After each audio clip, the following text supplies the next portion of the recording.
السلام علیکم ورحمۃ اللہ وبرکاتہ۔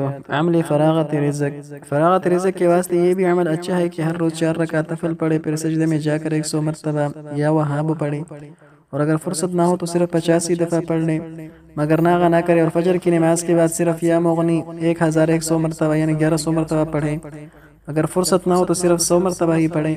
عطا ظاہری اور باطنی کے واسطے بہت زیادہ مفید ہے۔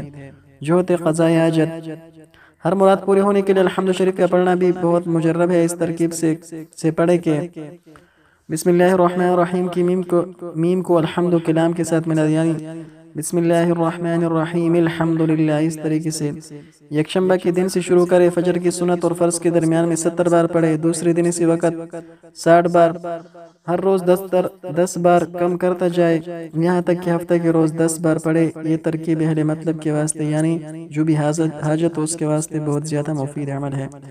السلام علیکم ورحمۃ اللہ وبرکاتہ۔